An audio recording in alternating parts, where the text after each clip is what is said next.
So, I'm trying to figure out what the hell I'm doing here with these books. Why am I reading those? Oh, yeah! I bought them all at full price, and I'm determined to read them all because I bought them all at full price. And my co host, who's decided that she likes this bed for her nighttime bed and not next to mommy. I don't know what's going on here. She's going through this fickle period of time. It's like she alternates. One night with mommy, one night downstairs on the bed. She's just fickle. And I'm freezing to death. I am absolutely freezing to death. I did something stupid. Really massively stupid. And I will find out next month how stupid when the bill comes.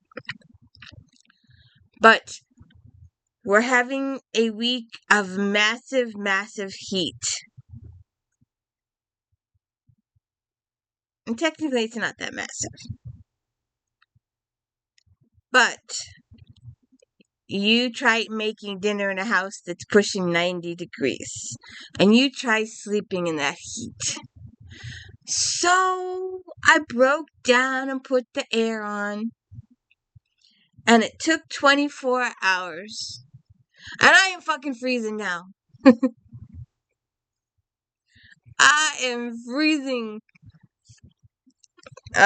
So anyways, this is the Daily Reads book series, and this is where we read books and talk about books and no special effects and no theme music.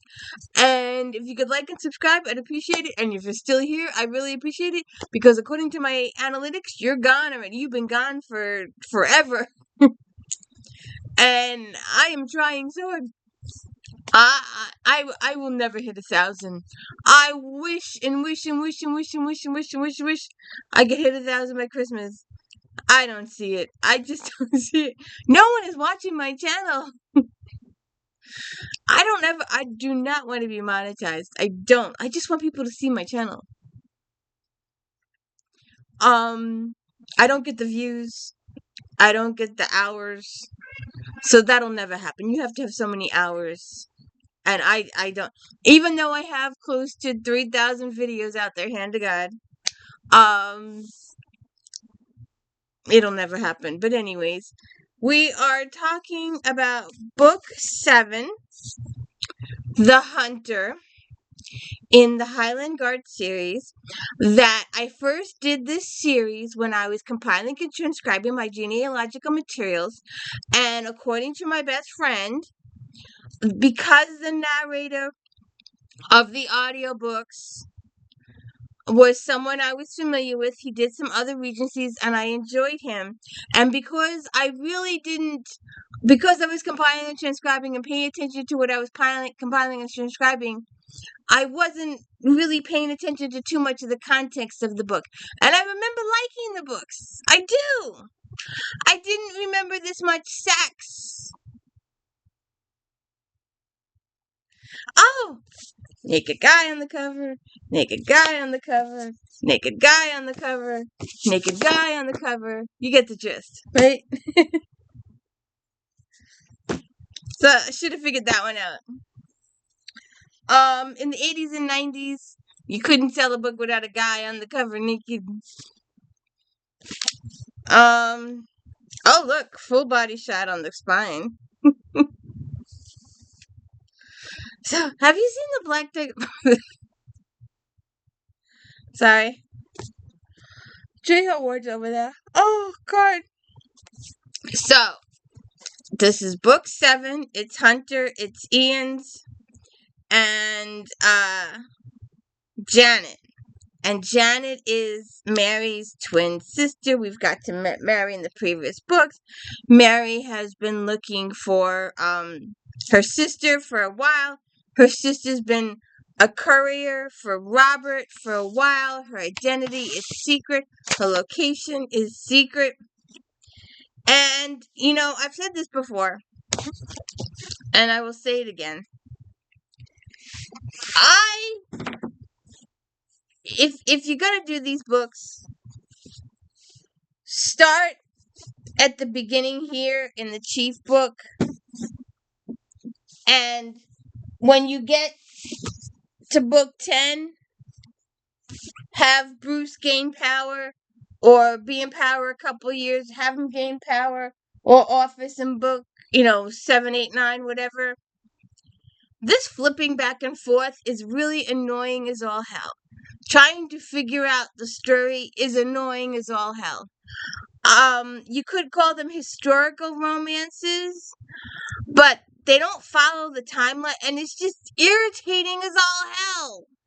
Alright, look. The forward is 1310.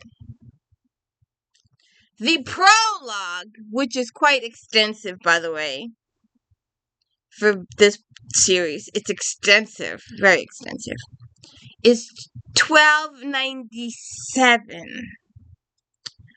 And then the first chapter is back at 1310. So this flip-floppy stuff, and all of these books, they flip-floppy. He is in power, he's not in power yet, he's in power. And the relationship angst is driving me absolutely bonkers. It's just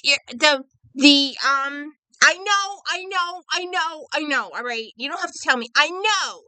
I still don't like it, but I know. The old misunderstanding issue. And there's a couple of them. That leads to character conflict for a couple of chapters. Something that I gotta overcome, blah, blah, blah. Really? Seriously? So, Mary's like, look, I want my sister back, Bruce. I want my sister back now. I've been looking for my sister. And I've recently discovered you know where she is. I want her back. So Bruce is like, Robert the Bruce, our king, says that she disappeared 2 weeks ago. She hasn't met with the current courier because apparently Miss Janet has been working undercover all these years, passing secret messages. She's got someone in Edward's side giving her information, and then she's giving it to somebody else who's taking it to Robert the Bruce.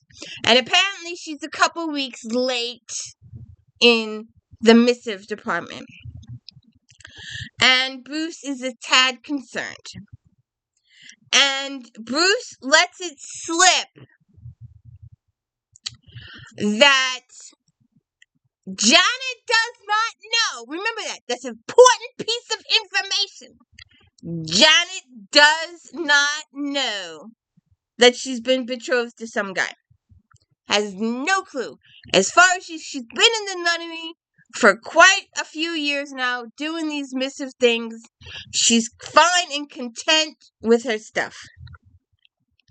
So, the king sends these men after Janet. Stuff happens.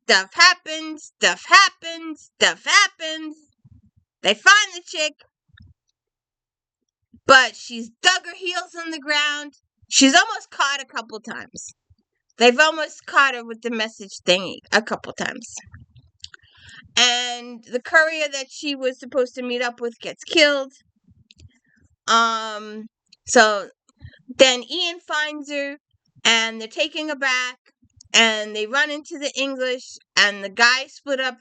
Some guard go this way, some guard go that way. He's part of the Highland Guard. I forgot all that stuff in the beginning. It's been 7 books. You're with me or not?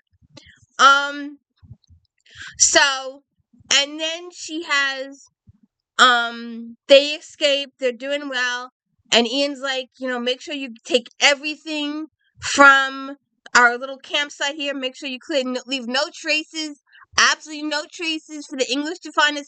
No traces, no traces, no traces. Well, her cap fell off. Janet's cap fell off.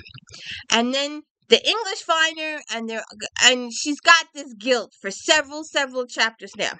It's her fault. It's her fault. Her cap fell off. It's her fault. Her cap fell off. She didn't notice it. Blah blah blah. The dogs got her scent. Now they're chasing after her.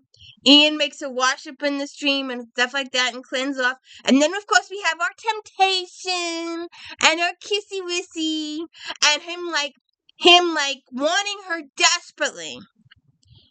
But that little thing in the back of his head goes, oh, she's betrothed. I can't do this. And he stops. And she's like, she doesn't understand. Why did you stop? Is it me? Did I do something wrong? Oh. And then we have more angst. So it takes a couple of chapters for him to finally confess that, yeah, he wants her, but she's betrothed. And she's like, well, I can do whatever I want. I'm an independent person. And I don't have to marry. I can stay a nun. So then that's a couple chapters. And then she finally agrees to, that she decides she wants to marry. And not only does she decide she wants to marry, but, she wants to marry him. And only him. Okay. So then, yes, ma'am. You love me now? You forgive me now? So, he gets injured. Severely injured. He ends up in fever. He got injured and he didn't take care of it and it fevered and he was unconscious for several days. In that meantime, Janet's run off to complete her mission because in her mind, her mission. Bruce shows up. Ian confesses all to him about the bedroom activity, and Bruce tells him he can't be in the guard anymore, and all. But he didn't. They never tell Janet that info, but they tell her later. And it takes a couple more chapters. We got to go through some more angst, and we got to go looking for him, and got to go looking for her, and all this kind of stuff. And then everybody gets rescued, and then we finally decide. Ian disappears for a couple weeks, and it turns out he went to go find the betrothed and asked the betrothed to cancel the betrothal so he can marry Janet, and we can have and then the book skips ahead 5 years, and that's how that ends. Spoilers! But anyways, where is it? Now that I've knocked these all into the floor. Alright, so Chrissy put the picture up because you can't. Book 7.5. And God forbid, naked guy on the cover. Chrissy put the picture here. I'll put the picture here. Is called The Night. And the year is 1311 and the battle for Scotland's independence rages on. Stripped of his lands by the English king who killed his father, James Douglas would do whatever it takes to see his clan's honor restored and his fortune. This ambitious young knight, whose dark visage, powerful stature, and ferocity in battle has earned him the epithet the Black, knows he must use fear, force, and intimidation to defeat the English, put Robert the Bruce on Scotland's throne, and restore the honor of the Douglas name. Nothing and no one will get in his way, not even the last who captured his childhood heart. Jonah Dixon has loved James Douglas for as long as she can remember. That she is only the daughter of the Marshal of Douglas Castle has never concerned him. Yet even as Jamie's ruthless reputation grows, despite his warnings of others to guard her heart, her virtue against him, Joanna never dreams of turning him down. So we'll do a quick. I don't think it's very long. It shouldn't take me